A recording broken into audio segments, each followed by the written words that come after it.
Okay, let's talk a little bit about some special effects that you can do inside of Premiere or any other video editing application.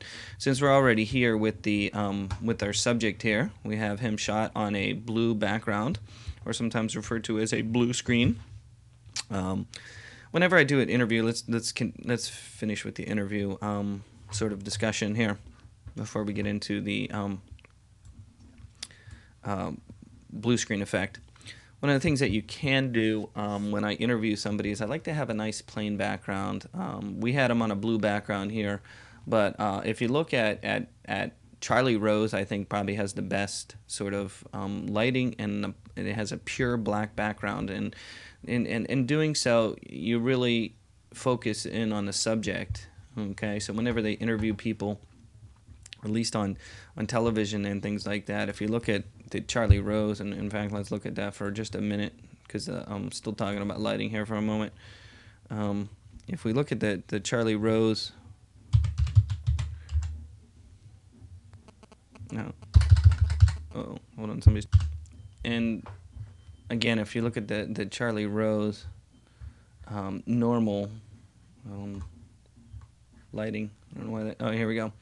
If you look, you'll see they use a really flat type of lighting, and they're always on a plain black background, as you can see, and that really helps you focus in on the subject matter. Again, if we look at some of my interviews,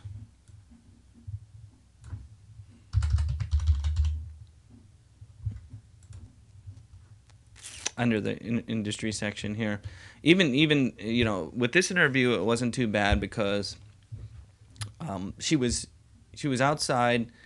It's not too bad as far as lighting is concerned. It was, you know, as far as background, you know, there's a plain sort of background here, and it wasn't too bad. You know, just this green, it's kind of dark. This tree is a little distracting, but not too bad. So that wasn't really a bad background. If you had to, you know, outside like that, that wasn't too bad. This one is quite nice as far as he is on the, you know, he's up on top of a stage, and behind him is a plain white screen that we're actually projecting. He was projecting some video on. So if we look, you'll see that they have a plain white screen behind. So this one wasn't too bad. This one was a little confusing as far as background. I don't know what I was thinking when I interviewed this person. I had him inside of a, you know, it wasn't too bad, but it's very quite noisy and stuff. So I was hoping that I could have put him somewhere else. Again, this one was really confusing background. This one wasn't too bad. I think because of he's nice and tight on there. This one's good because it has a dark background, even though the lighting on the subject matter, the person. This one wasn't too bad as far as a plain background. Of course, this one with a plain green background. This one was a really kind of confusing, and it wasn't a very good interview. We put the window behind him, and well, you know, we wanted to interview this person inside his office, and you know, we really didn't have lighting, and I don't know, it just didn't turn out as good as I wanted it to be. So, you know, some of the things to consider would be a nice plain background. Again, we have this subject right here. He's talking on a plain blue background, and I want to kind of talk a little bit about taking out this background and how these blue screen or green screen effects are done. I don't know if you know, which one is better than the other. I mean, a lot of the film and movie industry uses green screen. Even in the video now uses green screen. We used to use blue screen a lot because the way the video interacted with the color blue was better, and film was always better with green. But in this case, the green has probably become the more dominant color to use. But I got blue right now, and there is a specific type of blue screen blue that you can go out there and purchase. And let me just go, and I think I've already set up a sequence for this. Here it is. And so inside of the Adobe Premiere, you can stack video, and in this case, you'll notice I have the interviewer subject matter in number 2, and then I have the background that I want to use, and basically we have this crazy sort of background that you see here that was from Jumpbacks. Jumpbacks is a company that makes, you know, sort of special effects type of backgrounds and things, and you can buy them from their website or get a free samples, which I get in the mail, free samples. So this is from Jumpbacks, and basically I'm going to take the blue behind him away to put the background behind him. Okay, to do that inside of After Effects, inside of Premiere, I'm going to use the effects. Okay, under effects, if I can find my effects, here it is. Down here is effects. Inside effects, I go under video effects. Now there's a couple different types of effects you can use. Most of them are under the keying option in this case right here, under keying. Keying sort of is the term used to describe. There's a whole bunch of different ones. You say, well, which one should I use? Well, it really depends upon what you're doing. I'll have another example of using these garbage mats a little bit later in this class, but for right now, the two that I would probably use for this example would be called blue screen key or chroma key. Okay, now the blue screen key works really well if the blue screen is shot properly. And what I mean by shot properly, you got a nice even colored background behind the subject matter. And of course if it's blue, and that's why they call it blue screen key. Now the chroma key can use either any color that you have behind the subject matter. Okay, so we'll try both of these right now. So I'm going to take the blue screen blue key and I'm going to put it on top of the video, basically by clicking over here and dragging on top of my video. Once I have it on top of my video, then I can go over here to some of the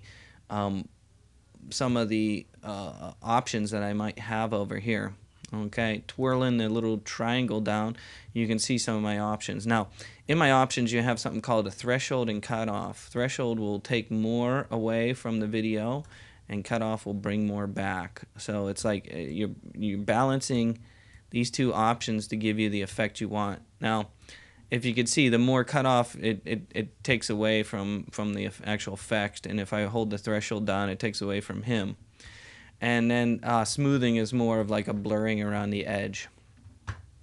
In this case, if this is not working properly over here, and as you can see it's not working properly, what I mean by not working properly, it's taking a little bit away from him. You can see the color coming through his chin here from the background, as well as the background is kind of, it's really it's not the bright blue that we really want. If you could see, if I turn him off, you see that's the color we want. We don't want this dull color behind it. We want that color.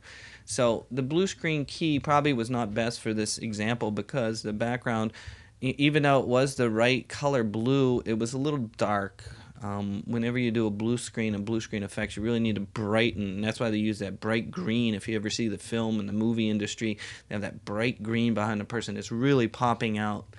This is not going to work, the blue screen blue, so we're going to delete that. We're going to use the chroma key. Okay, the chroma key is this option right here. How the chroma key works is you use these eyedroppers. See the eyedropper right here? We're going to turn it on, and we're going to go over, well, we really don't have to, it's already done it, but you can come over here with the eyedropper and suck up the color behind him. Once you suck up the color behind him using the eyedropper right here, you'll see it takes away the color that you use the eyedropper on, and then you can actually add more or add less. You can blend the edges around a little bit. It also has a threshold and cutoff, and smoothing is blending the edges so that they're smooth. So if we zoom in a little bit on this one, let's zoom in here. There we go. You could see the blue screen effect works well. The problem that you'll have is this is not the best quality video. This is plain DV video, and it tends to be real blocky. If you're going to do any kind of blue screen effects and things like that, you'd really want to use high quality video, maybe even high definition or something like that. But in this case, this blue screen effect that you're looking at again would be using keying and blue screen and using the eyedropper behind there. The new iMovie 09 actually has a blue screen effect also. I've linked that up to the website, so if you use an iMovie, you can try that also. I will post this video of the blue screen, and you can download it and try this if you would like.